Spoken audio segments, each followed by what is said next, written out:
Quarantine Special Edition COVID Market Update. Welcome to the Pajama Edition Quarantine COVID Update.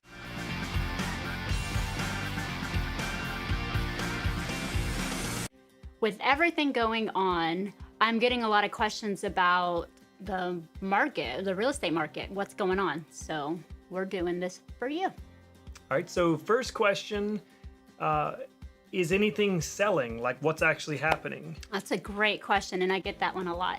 So things are selling. Sellers are still out there that need to move, so they need to get their house under contract. And then there's buyers out there that have been in the process of trying to find a home, and they still need a place to go. So they're still looking for places to go. The closings are pretty much on track with how it's been, and we'll go over those numbers in just a minute.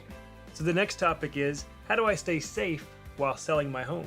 That's a really good question, and it's a very worthwhile, valid question, so I'm glad you asked. Disinfect everything. All the time. Just spray the people as they come and go. If you can find disinfectant. Don't do that. So the best way to do it is to really have conversations with your listing agent. So make sure that you have protocols in place for your showings. So you don't need to have showings at any random time. You need to set up appointments for them and schedule them kind of around each other as much as possible. So you have the opportunity to get out of the house. And the other things are having the protocols where you have booties at your house, gloves, for people to wear. You have a note there that says that they are showing symptoms, that they go ahead. Why are you laughing at the word booties? You're like in 5th grade. We call them showing protocols.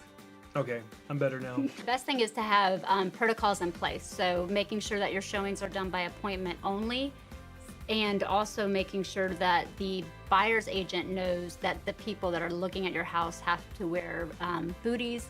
They need to wear gloves.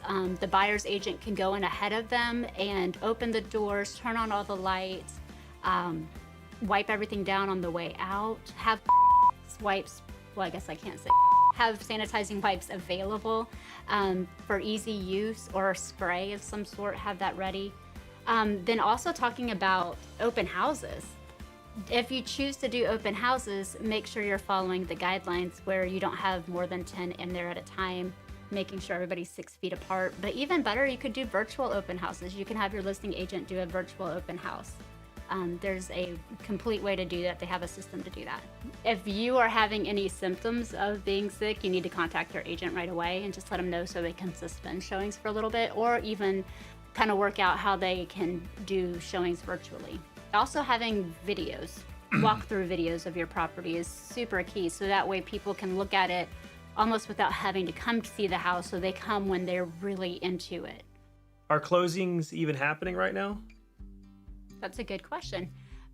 Attorneys are having to kind of rework the system to make sure they stay within guidelines as well. So a lot of them have some technology they can use to help the process.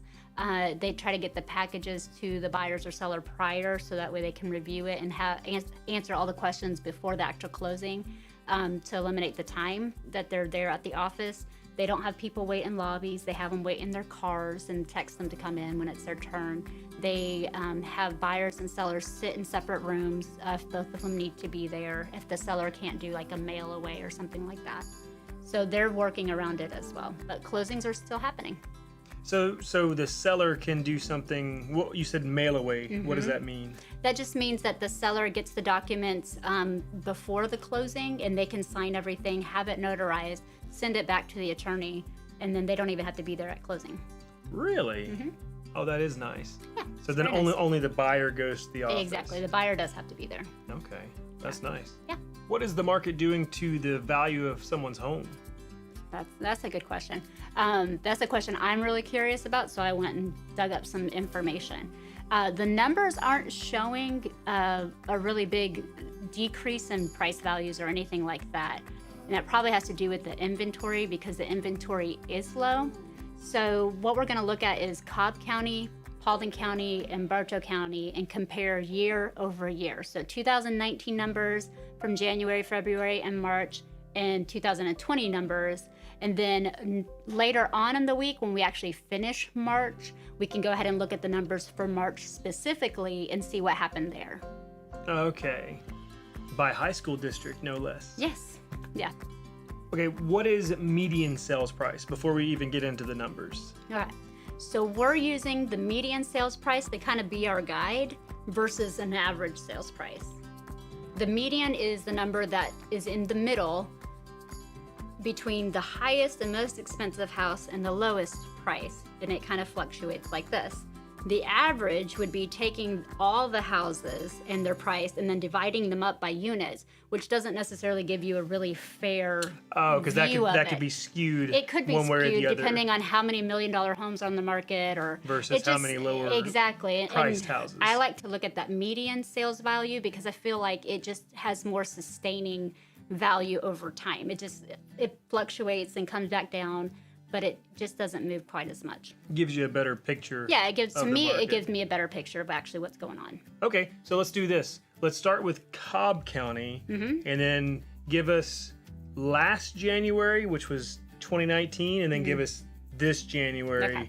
2020. So January 2019 was $260,000. The median The sales median price. sales price versus 2020 was $295,000.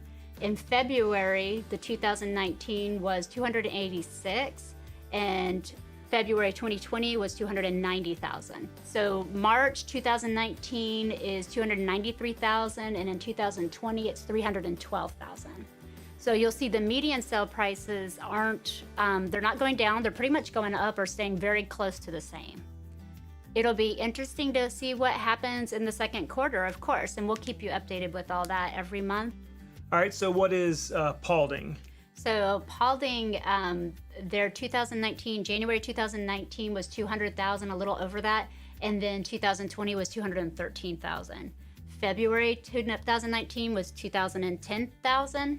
I said that wrong, didn't I? Beep. All right, so February last year. Yeah, February 2019 was $210,000 versus this year, 2020, was $225,000. March was $209,000, almost $210,000, so it stayed equal with the March before, and it was $223,000 for March of 2020. Awesome. See what happened in Bartow. Okay, so in Bartow County, January 2019 was $171,000 versus 2020 was $195,000. In February, it was $194,000 versus $198,000 in 2020. And in March, it was $203,000 versus $210,000 in March of 2020. Awesome. That's great. So it's pretty much staying really par with 2019, which is what's been in the market all of 2019. It's kind of found its place because of buyer affordability and buyers fighting back against the prices. So it makes me really curious about what April's going to be. April. Oh yeah, not me. Like the Not month of you. April. I know. I can't wait to see April. Well, To I'm see- optimistic. The other big question is, what if someone's kind of stuck in the middle? Like they're either in the middle of the process, or they've already been thinking about it and maybe they've already decided, yes, I'm going to buy, or yes, I'm going to sell. What should they do now? Okay, so let's talk about sellers first. And I don't think there's a black and white answer to that, to be honest. I would prefer to have a conversation with somebody to figure out what their goal is. So that way we know, is it the right time or not? We want to make sure that we know what their job situation is, what they're looking for. Like, if you want to know what they're looking for so you can get that for them. So right now, though, I will tell you this, that there were a lot of withdrawn houses the third week in March when all of this kind of went crazy. That provides a huge opportunity for anybody who does want to sell to hop on the market, because the inventory was already low and then it went a whole bunch lower. For those buyers that are already out there, this is a great time to put your house on the market because buyers are looking for homes and there's not a lot of inventory out there. So you can get a really good price on your house if you're willing to do the work to get it sold quickly right now.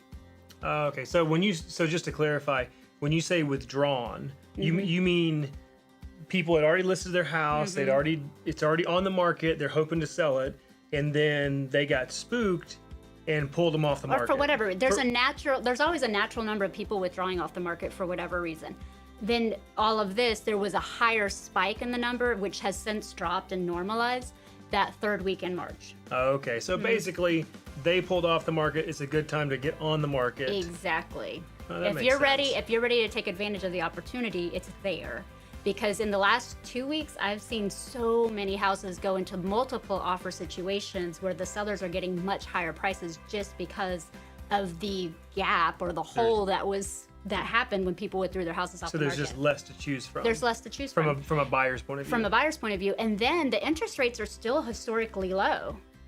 So if the buyers, lenders are paying attention and help the buyers lock in, they can lock in at really good rates. And that means buyers are willing to go out in the market and check out homes. There's ways we do that safely. So that way we're not spreading all of this. So another reason houses were withdrawn too is that a whole bunch of iBuyers who had contracts with sellers to sell the homes canceled those contracts because they don't have a fiduciary responsibility to the sellers. So they backed out because their business model isn't meant for this kind of market. They backed out. Okay, hang on. Let me back you up there. You're throwing some I know. some stuff out. First of all, what's an iBuyer, and then second of all, what is a fiduciary responsibility? Oh, that's a lot. Okay, so those are like other videos. But an iBuyer. iBuyer, quick, is a company that comes in, buys a home, turns around and sells it. Okay. So they're not making hardly any profit on that. So they're not sustainable for any kind of market that's other than a crazy seller's market. Okay. And they're letting go because their investors are getting spooked. Okay, and so context clues tell me that fiduciary means they don't really have an obligation to really take exactly. care of their clients. Yeah, they have no obligation to actually follow through on their contract with their sellers. Okay. So it's a completely different legal relationship than what you would have like with a realtor, where you have to sign off on this whole fiduciary responsibility, taking care of your client. It's just a different level of accountability and relationship. So if this was you and you did get your contract canceled by an iBuyer, definitely give us a call and we can do a virtual consultation where we can stay safe. But you can ask all the questions you want to ask. It's free to you, no obligation whatsoever, and I'd love to offer any advice and knowledge and expertise to you. So what about if I'm a buyer? If I've already committed to buying, I've decided I want to buy, or maybe I'm in the middle of buying a house, what should I do? So first of all, for the people that are deciding to buy, I would say just be ready to buy. So what does that mean? That means that you're pre-approved with the lender. Once again, making sure that the program that you got pre-approved with before needs to be relooked at and make sure that it's still there and that you're still qualified based on any restructuring that they've done on their overlays, which are requirements that they have for the loan. So definitely have that phone call with the lender. So that's first.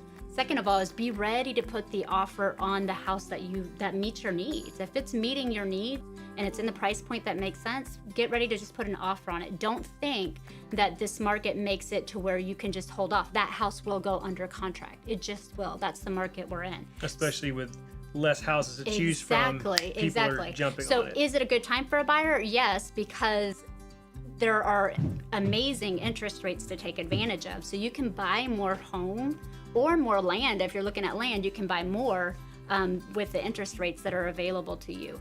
The key is just being ready. You want to be ready to make that offer and be quick with it. Okay, so where might one go for daily market updates during these trying times?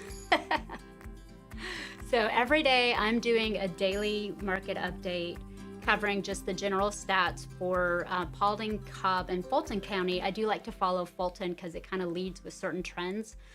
So I have an eye on that. And that's on April_Twisted Peach Realty on our Instagram.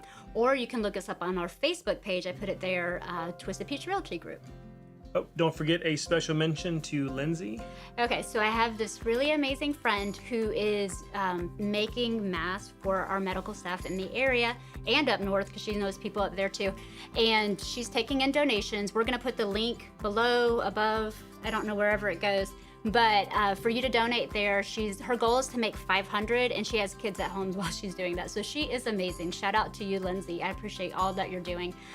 She's gotten the fabrics from Joanne and from other places, and then she needs the donations for the extra pieces, the elastic and the nose band to help keep it nice and tight. That's amazing. Yeah, and shout out to all our medical staff that are working so hard.